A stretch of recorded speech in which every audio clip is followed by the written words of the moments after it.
नमस्कार मित्रों, आज हम आपको पुत्रदा एकादशी की एक पवित्र पौराणिक कथा सुनाने जा रहे हैं।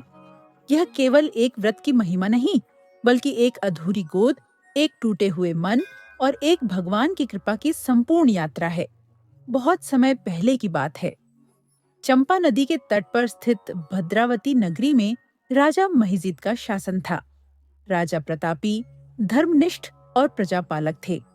राज्य में अन्न, जल और सुख की कोई कमी नहीं थी, परंतु राजा की आंखों में एक अधूरी चमक थी, क्योंकि उनकी गोद सूनी थी। हर रात्रि राजा और रानी प्रभु से प्रार्थना करते, हे नारायण, हमारे जीवन में सब कुछ है, परंतु संतान नहीं है। क्या हमारी गोद कभी नहीं भरेगी? एक दिन सभा में राजा बोले, मुझे लगता है मेरे किसी कर्म में दोष है। क्या कोई आर्षि या दिव्य आत्मा इस रहस्य से पर्दा हटा सकता है? राजा के कहने पर नगर के पुरोहित, मंत्री और विद्वान गंगा तट के दिव्य आश्रम में पहुंचे। वहां तप कर रहे थे महर्षि लोमेश। राजा ने हाथ जोड़कर निवेदन किया, हे मुनिवर, मेरे जीवन की यह पीड़ा, क्या यह किसी पूर्व जन्म के दोष का परिणाम है?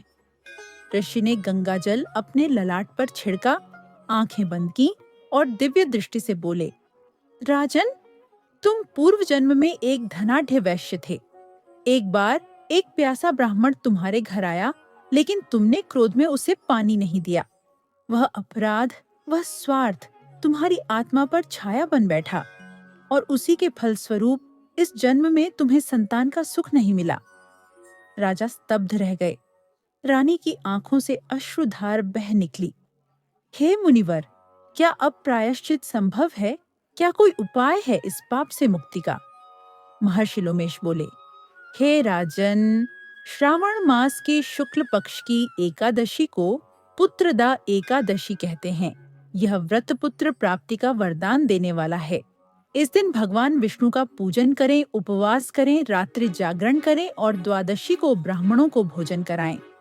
इस व्रत की महिमा इतनी प्रबल है कि भगवान श्री हरि स्वयं व्रती की गोद भर देते हैं। राजा ने उसी क्षण संकल्प लिया। वह बोले, मैं पुत्रदा एकादशी का व्रत करूंगा, भक्ति से, संकल्प से और आस्था से, मेरे लिए नहीं, अपने पापों के प्रायश्चित के लिए।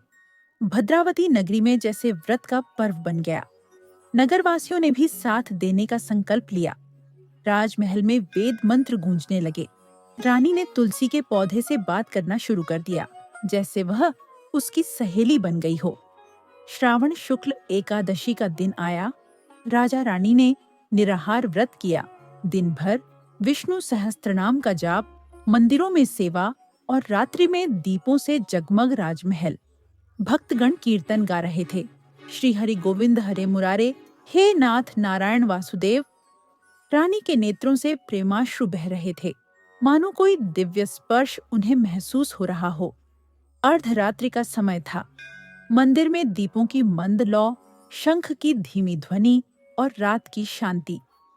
उसी समय राजा को एक दिव्य स्वप्न आया।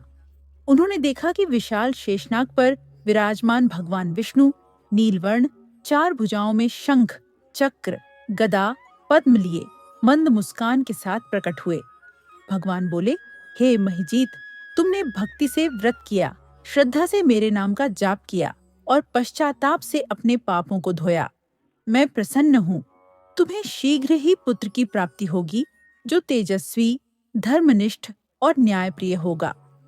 राजा की आंखें खुलीं, लेकिन स्वप्न की अनुभूति जैसे हृदय में सजीव बनी रही। कुछ महीनों बाद रानी की कोख से एक दिव्य बालक का जन्म हुआ। ज्योतिषियों ने कहा, यह बालक न केवल चक्रवर्ती सम्राट बनेगा, बल्कि धर्म की मर्यादा की रक्षा करेगा। पूरे राज्य में उत्सव मनाया गया। मंदिरों में घंटियां बजीं, गायों को गुड़ चारा मिला, ब्राह्मणों को स्वर्ण दान हुआ। राजा बोले, यह पुत्र मेरा नहीं, ईश्वर का प्रसाद है और इसका नाम होगा धर्म रक्षक। रानी ने तुलसी को जल देते हुए कहा, मेरा व्रत सफल हुआ। अब यह पुत्र भी हर एकादशी को तुमसे आशीर्वाद मांगेगा। धर्म रक्षक बड़ा हुआ और विष्णु भक्त बना। वह छोटी उम्र में ही हर व्रत, हर पर्व को समझने लगा था। एक बार उसने राजा से पूछा, पिताश्री, क्या केवल पुत्र प्राप्ति के लिए यह व्रत किया जाता है? राजा मुस्कुराए। पुत्र, यह व्रत केवल संतान के लिए नहीं, बल्कि आत्मा के उत्थान, पुण्य की वृद्धि और पापों के प्रायश्चित के लिए भी है। यह एक ऐसा व्रत है जो मनुष्य को पुनः ईश्वर के समीप ले जाता है। राजा ने पूरे राज्य में घोषणा करवाई, हर श्रावण शुक्ल एकादशी को पुत्रदा महोत्सव मनाया जाएगा। उपवास, विष्णु पूजा, भजन कीर्तन और रात्रि जागरण किया जाएगा। नगरी के कोने कोने से लोग एकत्र हुए, व्रत रखने लगे और दिव्यता का अनुभव करने लगे। महर्षि लोमेश आश्रम में आकर बोले, हे राजन, तुमने केवल अपनी गोद नहीं भरी, बल्कि अपने राज्य की आत्मा को भी ईश्वर से जोड़ दिया है। यह व्रत कलयुग में भी उतना ही प्रभावशाली रहेगा। द्वापर युग। कुरुक्षेत्र युद्ध के बाद शांति का समय। धर्मराज युधिष्ठिर ने श्री कृष्ण से पूछा, हे माधव, क्या कोई व्रत ऐसा है जो पापों से मुक्ति दिलाकर मनोकामना पूर्ण करता है? श्री कृष्ण ने मुस्कुराकर राजा महिजित की पूरी कथा सुनाई। हे धर्मराज, पुत्रदा एकादशी एक ऐसा व्रत है जो जीवन को पूर्णता देता है। भक्ति, संयम और श्रद्धा इसका मूल है। जो इसे विधिपूर्वक करता है, उसके सारे बंधन कट जाते हैं।